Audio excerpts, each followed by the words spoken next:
नमस्कार दोस्तों, श्याम चंदवा जी की ऑनलाइन यूट्यूब क्लास में आपका स्वागत है। फ्रेंड्स दोस्तों, हम नॉर्मल सब ग्रुप अपना चैप्टर चल रहा था वो पढ़ रहे थे।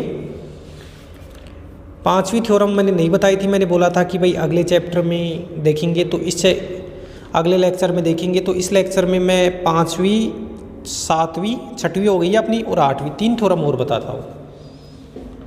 3 थ्योरम्स के माध्यम से इन लेक्चर्स को अपन बना रहे हैं। तो थ्योरम नंबर 5 का स्टेटमेंट लिखता हूं। सबसे पहले ध्यान से देखना, थ्योरम नंबर 5 उसका स्टेटमेंट है। स्टेटमेंट क्या है कि किसी ग्रुप जी का, देखो यदि और केवल यदि की चल रही है सारी थ्योरम लगभग, किसी ग्रुप जी का कोई उपग्रुप, किसी ग्रुप जी का कोई उपग्रुप n विशिष्ट होता है, n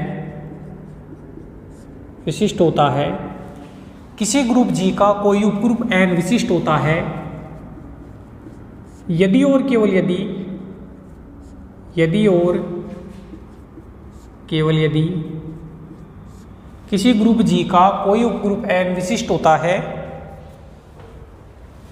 इसको थोड़ा दोबारा से लिखता हूं। किसी ग्रुप जी का कोई उपग्रुप n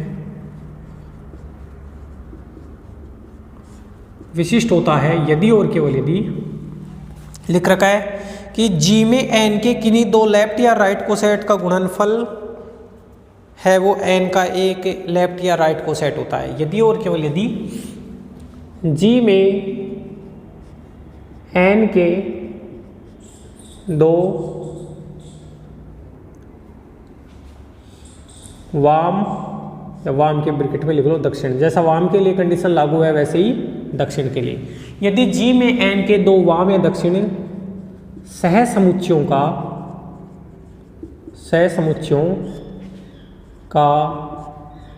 गुणन, सहसमुच्चयों का गुणन भी n का एक वाम, अगर वाम लोगे तो दो, अगर राइट कोसेट लोगे तो उनका गुणनफल है, अगर दो लेफ्ट कोसेट लोगे तो गुणनफल लेफ्ट कोसेट होगा, और राइट लोगे तो राइट होगा।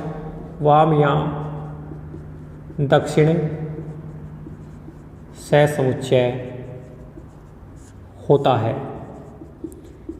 ठीक है दोस्तों, ये अपना थ्योरम का स्टेटमेंट है। क्या बोलता है कि G एक ग्रुप है और N उसका कोई सब ग्रुप है। G एक ग्रुप है और N उसका सब ग्रुप है। तो जो N है वो G का विशिष्ट उपग्रुप कहलाता है। N है वो G का विशिष्ट उपग्रुप कहलाता है यदि और केवल यदि अगर आप दो लेफ्ट कोसेट ले रहे हो तो उनका गुणनफल लेफ्ट आएगा, और अगर आप दो राइट कोसेट ले रहे हो तो राइट आएगा। अगर दो वाम ले रहे हो तो गुणनफल वाम मिलेगा, अगर दो दक्षिण ले रहे हो तो गुणनफल दक्षिण। तो किसी एक के लिए कर लेते हैं, या तो वाम के लिए कर लेते हैं या दक्षिण के लिए कर लेते हैं। तो एक बार इस स्टेटमेंट को उतारिए आप, फिर अपन आगे बढ़ते हैं।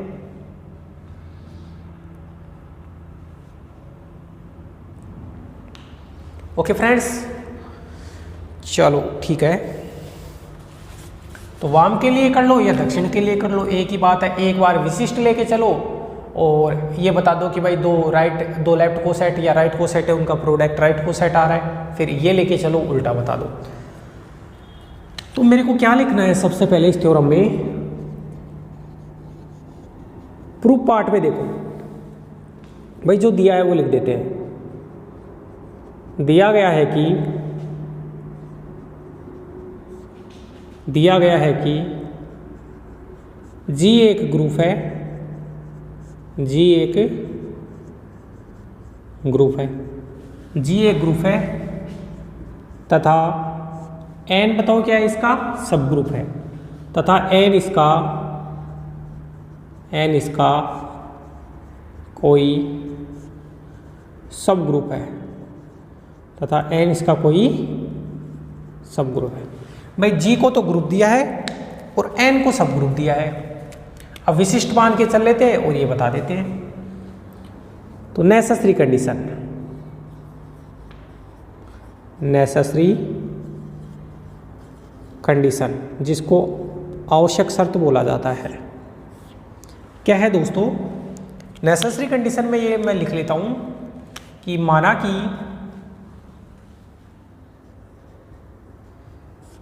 कि एन नॉर्मल सब ग्रुप है जी का, एन नॉर्मल सब ग्रुप है जी का, तथा एन ए व एन बी, एन ए व एन बी जी में एन के दो कौन से कोसेट हैं? राइट कोसेट्स हैं। ओके भाई, दो राइट कोसेट ले लिया, एन ए ले लिया और एन बी ले लिया। बताओ ये क्या है? एन का जी में राइट कोसेट है, ये भी एन का जी में राइट कोसेट है। और यहाँ पे जो ए और बी होते हैं ना, हियर ए और बी, बताओ कोसेट के अंदर जो भी गुणामी एलिमेंट होता है वो किसका होता है? हमेशा ग्रुप का होता है। जैसे पढ़ा था ना एच ए में ए एलिमेंट जी का होता है, वैसे एन ए और एन बी में ए और बी एलिमेंट किसके हो गए? जी के। ठीक है, ये दो राइट कोसेट ले लिए। आप राइट कोसेट के लिए सिद्ध करते हो या लेफ्ट कोसेट के लिए, आपके ऊपर डिपेंड है। अब इनका गुणा करो दोस्तों, दो राइट कोसेट ले लिए तो इनका गुणा करो। तो इनका गुणा करोगे तो आप लिखोगे एन ए एन बी। और देखो एन नॉर्मल सब ग्रुप लिया है आपने जी का, एन नॉर्मल सब ग्रुप लिया है जी का, तो बताओ ए एन होगा वो एन ए के बराबर होगा या नहीं होगा? बिल्कुल होगा। और क्यों होगा? क्योंकि ये तो नॉर्मल सब ग्रुप की परिभाषा ही है कि नॉर्मल सब ग्रुप में लेफ्ट कोसेट और राइट कोसेट बराबर होते हैं। तो एन, और इसकी जगह लिख दिया एन ए और ये बी। याद रखना एच इंटू एच एच होता है, एन इंटू एन एन होता है। याद रखना आपको, एन इंटू एन एन होता है, तो ये बन गया एन ए बी। भाई एन इंटू एन कितना होता है? एन, और ए और बी को एक साथ ले लिया। ओके, एन ए बी हो गया। तो हियर बताओ ए बी है, ए एलिमेंट ग्रुप का था, बी एलिमेंट भी ग्रुप का था यहाँ से, तो ए बी एलिमेंट भी किसका बन गया? ग्रुप का बन गया। ए और बी का ग्रुप का क्यों बना? समवर्ता प्रॉपर्टी से हो गया ना भाई, ग्रुप के दो एलिमेंट को गुणा किया ग्रुप का। बताओ दो राइट कोसेट थे, उनका गुणा किया तो ये राइट कोसेट बना या नहीं बना? अच्छा, ए बी को आप ऐसे लिख लो ना, ए बी, तो ये एन ए एन बी हो गया, या इस चीज़ को आप ऐसे ही लिख लो। ये तो अपना सेट और ये दो एलिमेंट एन ए बी। इसका मतलब क्या हुआ कि दो राइट कोसेट एन ए और एन बी का जो गुणा हुआ वो एक राइट कोसेट आ गया। दो राइट कोसेट का गुणा क्या हो गया? एक राइट कोसेट। अरे बताओ, यही तो सिद्ध करना था कि दो राइट कोसेट लोगे, उनका गुणा करोगे तो राइट कोसेट मिलेगा। ऐसे ही दो लेफ्ट कोसेट के लिए भी कर सकते थे। तो ये तो नेसेसरी कंडीशन होगी दोस्तों। तो एक बार इसको कॉपी कीजिए, फिर अपन सफिशिएंट कंडीशन में चलेंगे। इसकी कॉपी करना एक बार दोस्तों इसको। ओके, अब है sufficient condition. Sufficient condition, sufficient condition क्या है? मान लो कि आप दो राइट कोसेट का गुणनफल राइट कोसेट है, तो लिखता हूं माना जी में दो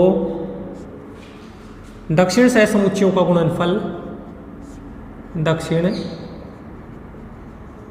माना जी में दो दक्षिण सहसमुच्चयों का गुणन एक दक्षिण सहसमुच्चय प्राप्त होता है। गुणन एक दक्षिण सहसमुच्चय प्राप्त होता है। मान लो कि भाई दो राइट कोसेट हैं, उनका गुणनफल एक राइट कोसेट प्राप्त होता है। ओके, तब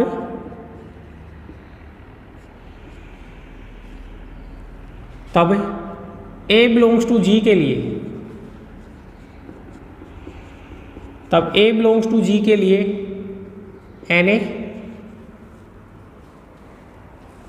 व A inverse belongs to G के लिए, भाई अगर A एलिमेंट G का लेंगे तो A एलिमेंट G के लिए तो Na बनेगा राइट कोसेट, और A इनवर्स G का लेंगे तो A इनवर्स के लिए राइट कोसेट क्या बनेगा? एन इनवर्स, दो क्या है ये, दो राइट कोसेट है। तीसरे चैप्टर में पढ़ा था ना कोसेट। अरे एन ए में ए तो एलिमेंट होता है और ये एन क्या होता है, अपना सब ग्रुप होता है। तो एन ए और एन ए इनवर्स दो राइट कोसेट होते हैं। अब देखो दोस्तों,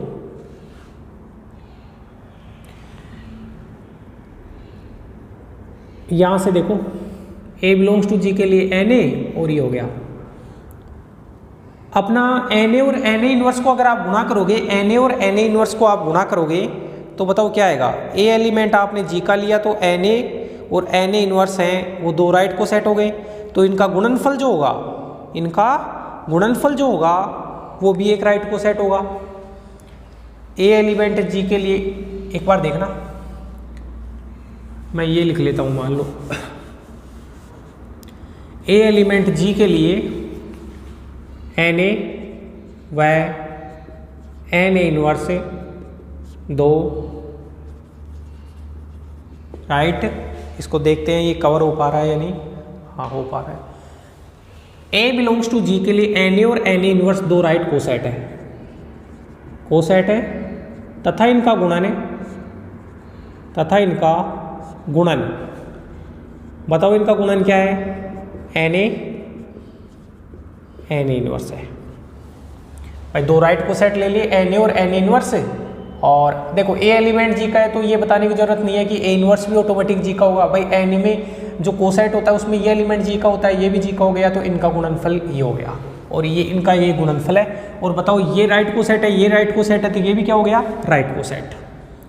अब देखो ए एलिमेंट एन ए में बिलोंग करेगा, A inverse element N A inverse में बिलोंग करेगा, बिल्कुल करेगा।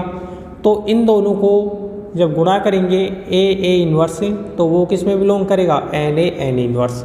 और बताओ एन ए इनवर्स गुणनफल, ये राइट कोसेट है, राइट कोसेट है। यहाँ से बताया ना कि भाई ये राइट कोसेट था तो इनका गुणनफल राइट कोसेट है, तो ये आ गया राइट कोसेट। और आपने एन ए इनवर्स को राइट कोसेट माना था तो इसको किसी एन बी के बराबर मान लो आप, क्योंकि राइट कोसेट है ना एन बी। अरे आपने ये बता दिया एन ए और एन ए इनवर्स दो राइट कोसेट है, इनका गुणनफल ये राइट कोसेट है तो एन बी के बराबर मान लिया। इसका मतलब ई एलिमेंट है, ये तो ई हो गया, ई एलिमेंट को आपने लिख दिया एन ए इनवर्स और वो किसके बराबर आ गया, एन बी के बराबर आ गया। ये तो आया इक्वेशन 1। ओके, बट अपन ये जानते हैं दोस्तों एन ई को आप एन लिखते हैं, एन ई होता है एन के बराबर, इसका मतलब ई एलिमेंट किस में होता है, एन में। अरे ऐसे पढ़ा था ना, एच एच बराबर एच होता है तो एच एलिमेंट एच का होता है, वही तो चीज़ है। एन ई बराबर एन होता है तो ई एलिमेंट एन का हो गया। अपन जानते हैं एन ई बराबर एन होता है, ई बिलोंग्स टू एन, तथा जो एन है, एन एक राइट कोसेट है, एन क्या है, एक राइट कोसेट है। क्यों है, क्योंकि एन है वो एन ई के बराबर है। आप ध्यान से देखो ग्रुप का एलिमेंट है वो राइट साइड में है तो ये भी राइट कोसेट हो गया और ये भी राइट कोसेट हो गया। यहां से देखो, अब आपको पता है कि दो राइट कोसेट होते हैं वो या तो बिल्कुल समान होते हैं या बिल्कुल ऐसे ही युक्त होते हैं। यहां से देखो ई एलिमेंट एन बी में है और यहां से ई एलिमेंट एन में है, और ये भी राइट कोसेट है, ये भी राइट कोसेट है। बताओ दो राइट कोसेट में जब एक एलिमेंट सेम हो जाता है तो दोनों राइट कोसेट बिल्कुल क्या हो जाते हैं, आइडेंटिकल हो जाते हैं। तो लिखूंगा एन एक राइट कोसेट है तथा दो राइट कोसेट, अपन ने थ्योरम पहले कर लिया है, दो राइट कोसेट्स या तो समान होते हैं, या तो समान होते हैं या असंयुक्त होते हैं। या तो बिल्कुल समान होते हैं, असंयुक्त का मतलब डिसजॉइंट, अलग अलग। तो दो राइट कोसेट या तो समान होते हैं या असंयुक्त होते हैं। अब असंयुक्त तो होंगे नहीं, क्यों नहीं होंगे, क्योंकि एन भी जो राइट कोसेट है उसमें ई एलिमेंट है, एन राइट कोसेट है उसमें ई एलिमेंट है, दोनों में एक एलिमेंट को बना रहा है ना, एक एलिमेंट को बना रहा है। तो दोस्तों आप ये बोलोगे कि यहाँ से एन ए इनवर्स बराबर एन बी, और ये किसके बराबर आ गया, ये एन के बराबर आ गया। क्योंकि ये राइट को सेट इसमें ई एलिमेंट इनमें बिलोंग कर रहा था, ई एलिमेंट एन में बिलोंग कर रहा है, एन भी राइट को सेट है, तो दोनों राइट को सेट बिल्कुल सेम हो जाएंगे एक एलिमेंट को बनाते ही। इस चीज़ को आप ऐसे लिख सकते हो या नहीं दोस्तों, देखना इसके अंदर एन ए एन इनवर्स में किस टाइप के एलिमेंट होंगे भाई, ए और ए इनवर्स। सेकंड और फोर्थ पोजीशन पे ए और ए इनवर्स तो फिक्स है, तो मैं इसे लिख दिया n1 A n2 A inverse, और ये इसके बराबर है। इसका मतलब क्या है कि ये एलिमेंट किसके अंदर बिलोंग कर गया, एन में बिलोंग कर गया। जब ये इसके बराबर है, इसका मतलब इसका कोई भी एलिमेंट होगा वो इसमें बिलोंग करेगा या नहीं करेगा, बिल्कुल करेगा ना। अरे अपन ने ये पढ़ा था ना, अपन ने ये पढ़ा था भी, जी इनवर्स बराबर एन पढ़ा था, तो जी एलिमेंट इस कैपिटल एन की जगह स्मॉल एन लिखते हैं, जी इनवर्स ये बिलोंग्स टू एन पढ़ लिया था ना, तो वही तो चीज़ हो गई। अच्छा, और यहाँ पे एक चीज़ देखो, n1 तो n का है, n2 भी n का, लिख देंगे जहाँ n1 व n2 एलिमेंट किसके हैं, n की। इतनी चीज़ होगी। एक बार इसको उतारिए, फिर अपन आगे बढ़ते हैं दोस्तों इसमें। तो भी इम्पोर्टेंट थ्योरम है ये।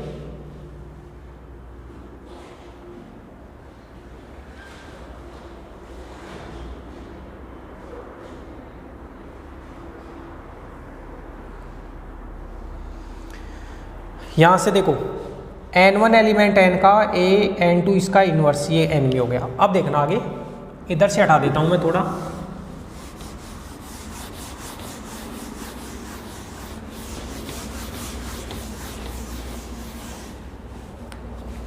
यहाँ से देखो a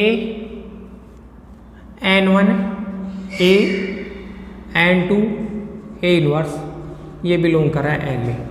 n1 इनवर्स से दोनों तरफ ऑपरेशन कर दो, n1 इनवर्स से ऑपरेशन करोगे तो n1 a n2 a inverse belongs to,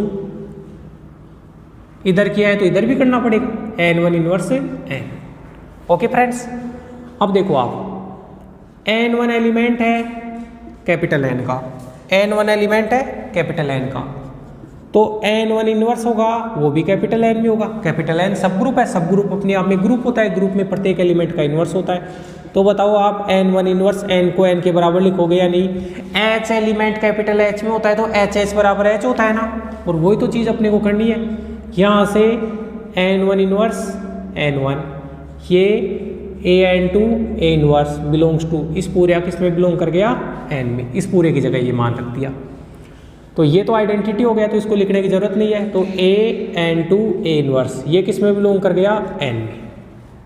okay friends, अब देखो, चूंकि आप शुरू में क्या लेके चले थे, a एलिमेंट g का लेके चले थे, a एलिमेंट g का लेके चले थे, और n2 एलिमेंट किसका है, n2 एलिमेंट किसका है, n2 एलिमेंट है n का। और आपने ये बता दिया यहाँ से कि a ग्रुप का एलिमेंट, बीच में n2 का एलिमेंट और इस एलिमेंट का इनवर्स, और ये किस में बिलोंग कर गया, n में। यहाँ से आपने ये बता दिया यहाँ से। तो बताओ दोस्तों, आप ये बोल सकते हो या नहीं, कैपिटल n है वो नॉर्मल सब ग्रुप किसका है, g का। और इस प्रकार से अपन ने ये थ्योरम कर ली है। तो सफिशिएंट कंडीशन बहुत इंपॉर्टेंट थी। आपने n और n इनवर्स दो राइट को सेट लेके चले, और इनका गुणनफल को आपने राइट को सेट, इनका गुणनफल n n इनवर्स भी राइट को सेट होगा, तो राइट को सेट होगा तो किसके बराबर होगा, किसी न किसी राइट को सेट के बराबर होगा, nb के बराबर मान लिया। यहाँ से e एलिमेंट nb में है और e एलिमेंट n में भी होता है, n भी राइट को सेट होता है, दोनों राइट को सेट बराबर हो जाएंगे, बराबर हो जाएंगे तो अपनी ये थ्योरम प्रूफ हो गई। इस प्रकार से अपन ने थ्योरम नंबर जो 5 थी, इंपॉर्टेंट थ्योरम थी, वो कर ली है दोस्तों। अब नेक्स्ट थ्योरम की तरफ अपन पढ़ेंगे। थ्योरम नंबर 7, अब देखना इसको, थ्योरम नंबर 7।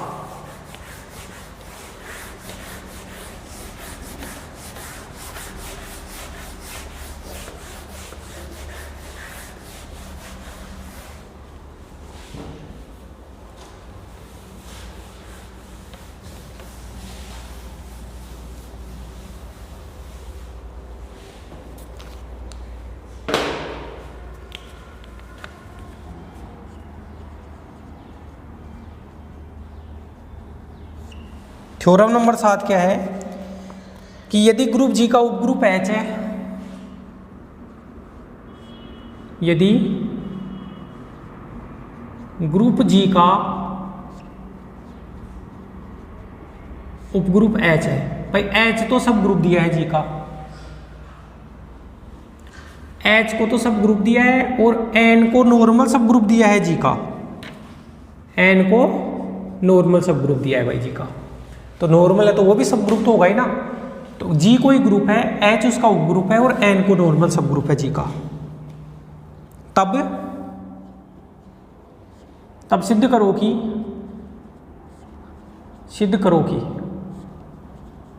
जो H और N का इंटरसेक्शन होगा ना, H इंटरसेक्शन N, वो किसका सब ग्रुप होगा, किसका नॉर्मल सब ग्रुप होगा।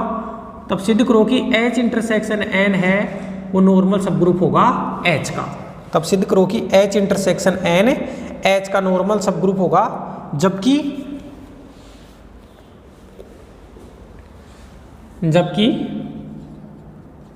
H इंटरसेक्शन N को G का सब ग्रुप होना, G का नॉर्मल सब ग्रुप होना, G का नॉर्मल सब ग्रुप होना आवश्यक नहीं होता, होना आवश्यक नहीं होता। ठीक है दोस्तों, ये अपनी थ्योरम है। सबसे पहले तो थ्योरम कहना क्या चाहती है, थ्योरम ये कहना चाहती है कि जी कोई ग्रुप है और H तो उसका सब ग्रुप है, H तो उसका सब ग्रुप है और N उसका नॉर्मल सब ग्रुप है। ठीक है ना, ये बात क्लियर है। अब N नॉर्मल सब ग्रुप है तो वो भी तो सब ग्रुप होगा ही ना। ठीक है, तो H और N का जो इंटरसेक्शन बनता है, H इंटरसेक्शन N, H और N का इंटरसेक्शन जो बनता है H इंटरसेक्शन N, वो नॉर्मल सब ग्रुप किसका होता है, वो नॉर्मल सब ग्रुप होता है H का। किसका नॉर्मल सब ग्रुप होता है H का, न कि G का। तो मेरे को ये बताना है कि H इंटरसेक्शन N है वो H का नॉर्मल सब ग्रुप होता है, H इंटरसेक्शन N को G का नॉर्मल सब ग्रुप होना आवश्यक नहीं होता। आवश्यक नहीं होता तो कोई काउंटर एग्जाम्पल अपन देंगे, और जो काउंटर एग्जाम्पल दोस्तों अपन यहाँ पे देंगे वो काउंटर एग्जाम्पल अपने को याद भी होना चाहिए। अब अपन आगे बढ़े इसमें, तो देखना एक बार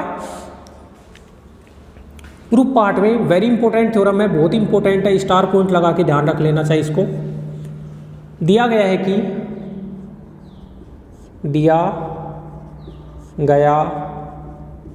कि जी एक ग्रुप है, जी एक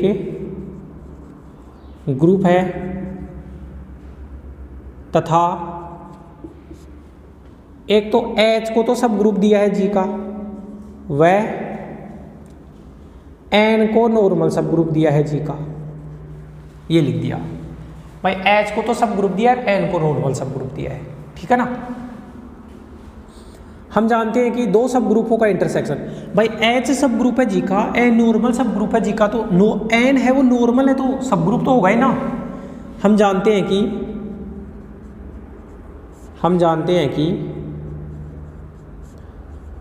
दो सब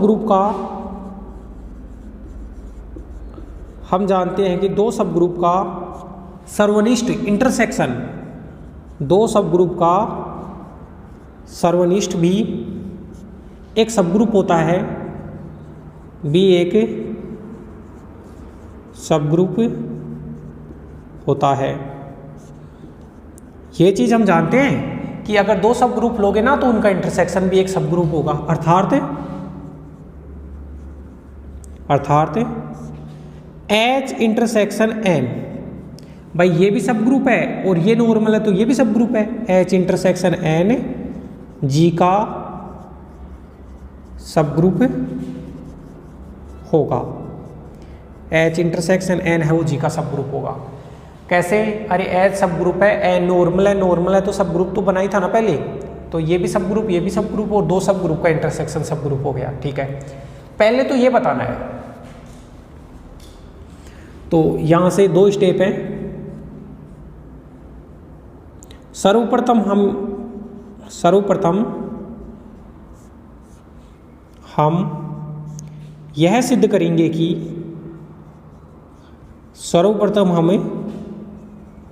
यह सिद्ध करेंगे कि क्या सिद्ध करेंगे, H इंटरसेक्शन N है वो नॉर्मल सब ग्रुप किसका है, H का।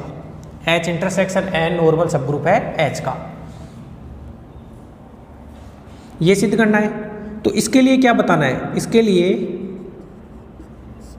ये सिद्ध करना है। तो अभी इसके लिए क्या सिद्ध करना पड़ेगा, इसके लिए वी विल प्रूव, हम सिद्ध करेंगे, वी विल प्रूव।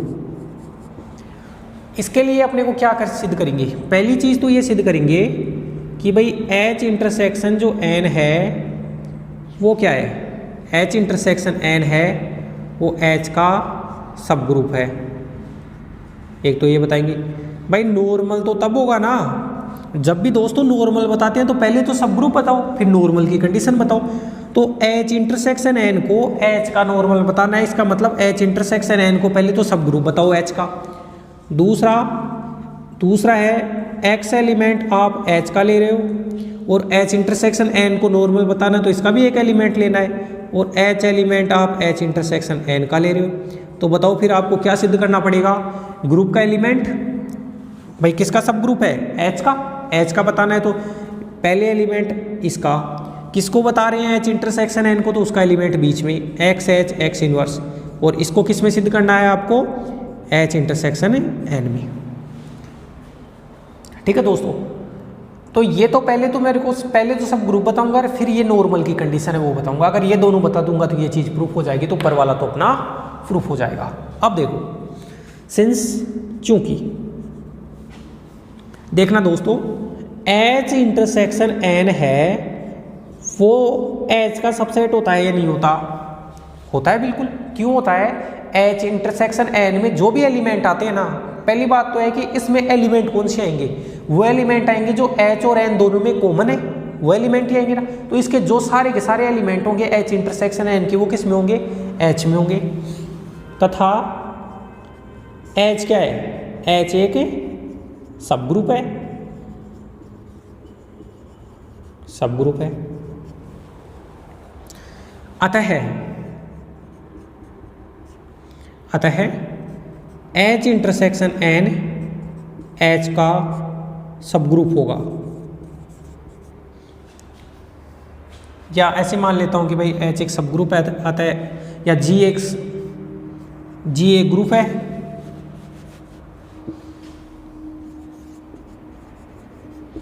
G एक ग्रुप है, इसलिए H इंटरसेक्शन H का सब ग्रुप होगा। कैसे होगा देखो, मैं बताता हूं आपको ये चीज। भाई H इंटरसेक्शन N के सारे एलिमेंट H में है, इतनी चीज क्लियर है।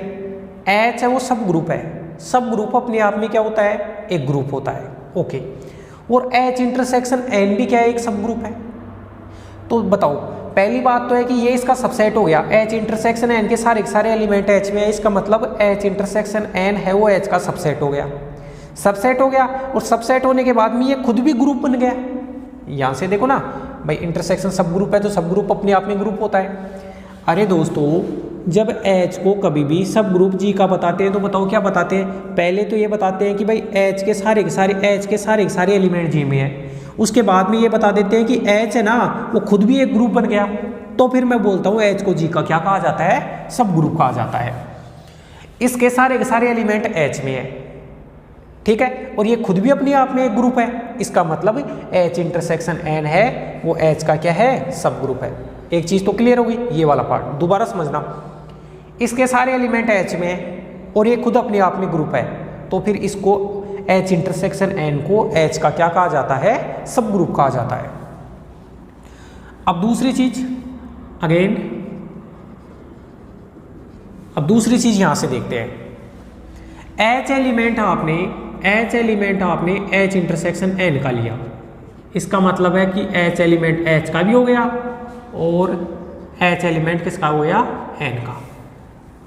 भाई दोनों में होगा तभी तो इंटरसेक्शन में एलिमेंट आ रहा है ना। नाउ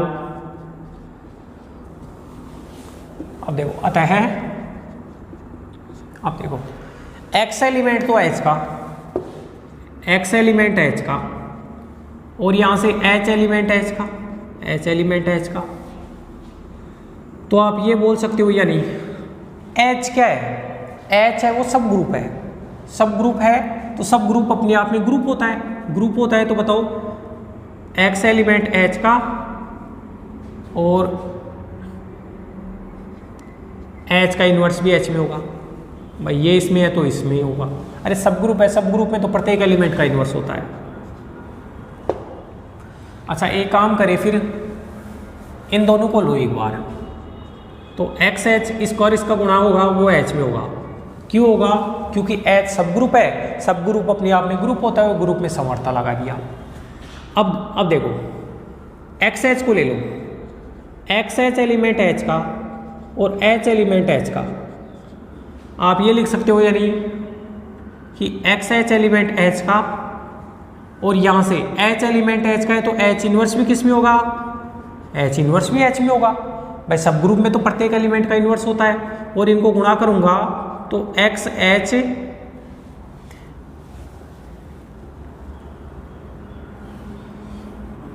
अच्छा एक्स एलिमेंट एच का ये हो गया,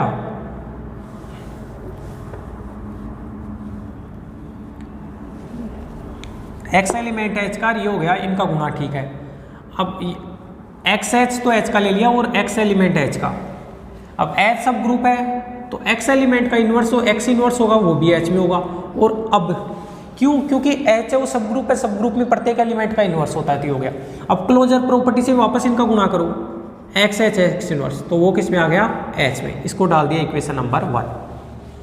क्या किया है, H element H intersection N का था तो दोनों में हो गया, एक्स एलिमेंट एच का है और यहाँ से इस एक एलिमेंट को उठा लिया, इन दोनों का मल्टीपल है वो एच में होगा समवर्ता से। इस एलिमेंट को लिया, फिर से एक्स एलिमेंट एच को, एक्स एलिमेंट एच में तो एक्स इनवर्स भी एच में, इनका प्रोडक्ट ही हो गया, ये तो एच में हो गया। नाउ अब देखना, इसको भी काम में लेना है ना, एक्स एलिमेंट तो है एच का, एक्स एलिमेंट है एच का और एच एलिमेंट किसका है, एच एलिमेंट है एन का। अब एक चीज देखो, एक्स एलिमेंट एच का है और एच किसका सब ग्रुप है, जी का, इसका मतलब कैपिटल एच का प्रत्येक एलिमेंट किस में होगा, जी में होगा। तो एक्स एलिमेंट जी का लिख सकता हूँ और यहाँ से एच एलिमेंट किसका लिख सकता हूँ, एन का। अब देखो दोस्तों, एन नॉर्मल सब ग्रुप है जी का, एन नॉर्मल सब ग्रुप है जी का, तो नॉर्मल सब ग्रुप की परिभाषा लगाऊंगा, तो बार ग्रुप का एलिमेंट एन नॉर्मल है तो बीच में नॉर्मल वाले का एलिमेंट एच और ग्रुप के एलिमेंट का इन्वर्स, और वो किस में हो जाएगा, एन में। इस इक्वेशन 2 और रीजन सामने लिख देना, एन नॉर्मल सब ग्रुप है किसका, जी का। तो ये कंडीशन यूज की है यहाँ पे कि ये ग्रुप का एलिमेंट और इस एलिमेंट का इन्वर्स, यहाँ एन नॉर्मल है तो बीच में एच एलिमेंट, ये हो गया इक्वेशन नंबर 2। अब मैं लिखूंगा बाई इक्वेशन 1 एंड 2, तो बताओ इक्वेशन 1 एंड 2 से देखो, एक्स एच एक्स इनवर्स, ये तो कह रहा है x H x inverse H का है, और नीचे वाला कह रहा है एक्स एच एक्स इनवर्स है वो किसका है, एन का। इसका मतलब एक्स एच एक्स इनवर्स हो गया वो एच इंटरसेक्शन एन में हो गया। इसलिए दोस्तों आपने एक्स जो एलिमेंट माना था, एक्स एलिमेंट माना था वो एच का माना था, एक्स एलिमेंट एच का माना था, और ये जो स्मॉल एच एलिमेंट है वो किसका माना था, स्मॉल एच एलिमेंट है वो आपने माना था एच इंटरसेक्शन एन का। और आपने ये बता दिया कि ये एक्स ऐसे कैसे, एच इंटरसेक्शन एन का एलिमेंट बीच में इस एलिमेंट का इन्वर्स, और ये आपने यहाँ से सिद्ध कर दिया एच इंटरसेक्शन एन में, ये सिद्ध कर दिया। तो आप ये कह सकते हो कि जो एच इंटरसेक्शन एन है वो किसका नॉर्मल सब ग्रुप है, उसका नॉर्मल सब ग्रुप है जिसका एलिमेंट एक्स है, और एक्स एलिमेंट किसका है, एक्स एलिमेंट एच का है, तो ये नॉर्मल सब ग्रुप किसका है, एच का है। इस प्रकार से दोस्तों अपन ने ये थ्योरम की है, लेकिन अभी इसका कन्वर्स पार्ट नहीं हो पाया है, अभी इसका कन्वर्स पार्ट नहीं हो पाया है, तो कन्वर्स पार्ट भी अपन करेंगे इसका। लेकिन यहाँ से देख लो कि एक बार तो एक्स एलिमेंट एच का, एच एलिमेंट एच का तो समवर्ता सी हो गया, फिर एक्स एलिमेंट एच का तो प्रत्येक एलिमेंट का इन्वर्स तो ये हो गया, फिर एक्स एलिमेंट एच का और इसको काम में लिया, एन नॉर्मल सब ग्रुप है तो एक्स एलिमेंट एच का है तो एक्स एलिमेंट जी का भी होगा क्योंकि एच तो सब ग्रुप है, और नॉर्मल की कंडीशन ये लगा दी, इन दोनों से मिलके इंटरसेक्शन भी आ गया, और यही तो अपने को सिद्ध करना था ना, अपने को यही चीज़ें सिद्ध करनी थी, बस आ गई। तो इतना तो हो गया। लेकिन H इंटरसेक्शन N को G का नॉर्मल सब ग्रुप होना आवश्यक नहीं होता। आवश्यक नहीं होता तो इसमें काउंटर एग्जाम्पल काम में आएगा और वो याद रखना है आपको इस थ्योरम के लिए।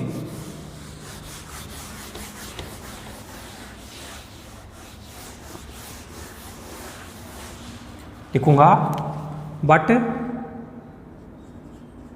आगे लिखेंगे उसके H इंटरसेक्शन N को G का नॉर्मल सब ग्रुप होना आवश्यक नहीं होता। जहाँ भी दोस्तों ये वर्ड आता है ना आवश्यक नहीं होता, वहाँ एक एग्जाम्पल दिया जाता है होता। तो मान लेता हूँ कि माना भाई ग्रुप तो मान लेता हूँ G बराबर S4। आपको पता है सिमेट्रिक ग्रुप होता है S4 जिसमें 24 एलिमेंट होते हैं, 24 एलिमेंट है और इसके दो सब ग्रुप ले रहा हूँ H तो सब ग्रुप लूँगा। अब H में देखो S4 सिमेट्रिक ग्रुप है तो इसमें परमुटेशन होंगे। भाई आपको पता है सिमेट्रिक ग्रुप होता है उसमें समक्रमचय भी होते हैं, आधे समक्रमचय होते हैं, आधे विषमक्रमचय होते हैं, ये क्रमचयों का ग्रुप होता है। तो आपको इसको याद रखना है। H में एलिमेंट जो मैं लिख रहा हूँ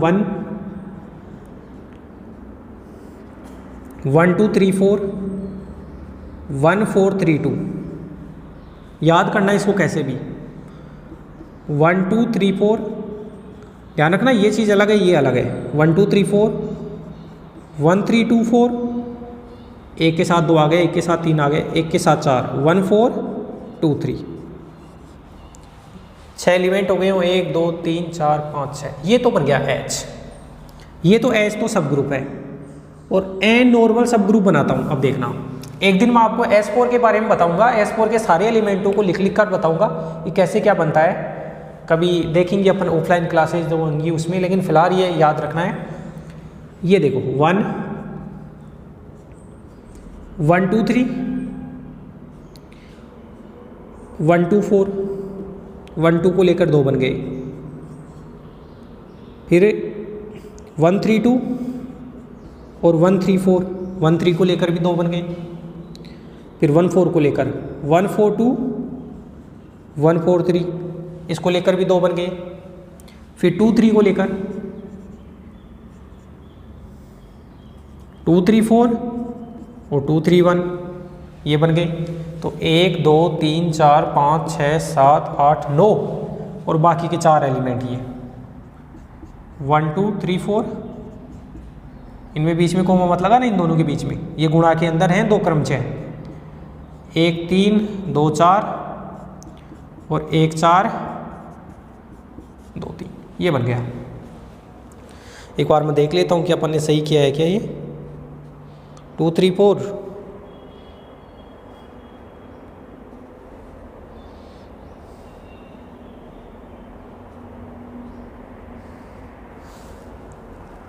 2 3 4 और 2 3 1 2 3 1 तो 1 2 3 के बराबर ही हो गए ना, तो इसको लिख दूंगा 2 3 4 और 2 4 3 लिख दूंगा। इसको लिख दूंगा 2 3 4 तो 2 4 3 इन दोनों को एक्सचेंज कर दिया, ये बन गया। तो ये अपने को याद रखने हैं। हियर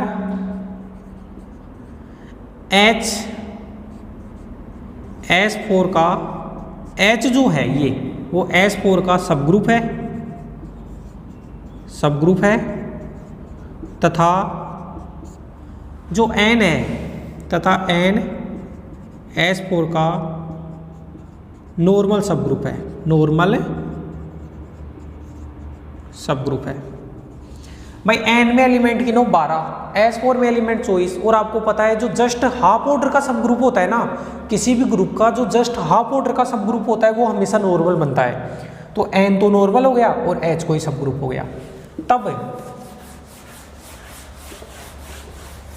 लिखेंगे तब H इंटरसेक्शन N, और H इंटरसेक्शन N में आपको पता है एक तो आइडेंटिटी को माना जाएगा और 3 एलिमेंट ही पीछे वाले आ जाएंगे। तब H इंटरसेक्शन N S4 का नॉर्मल सब ग्रुप नहीं होता। नॉर्मल सब ग्रुप तो होता है लेकिन नॉर्मल सब ग्रुप नहीं होता। ये अपने को काउंटर एग्जाम्पल याद रखना था जिसमें S4 लिया, S4 में 6 एलिमेंटों की सहायता से। आपको पता है कि 6 ऑर्डर का भी सब ग्रुप बनेगा, 8 ऑर्डर का भी बनेगा, उसमें 12 ऑर्डर का भी बनेगा। 6 ऑर्डर का तो H बना लिया, 12 ऑर्डर का N बना लिया, तो N तो नॉर्मल सब ग्रुप हो गया, ये सब ग्रुप हो गया। इनका इंटरसेक्शन जो बना, इनके इंटरसेक्शन में 3 एलिमेंट तो ये कॉमन आ जाएंगे, एक आइडेंटिटी कॉमन आ जाएगा।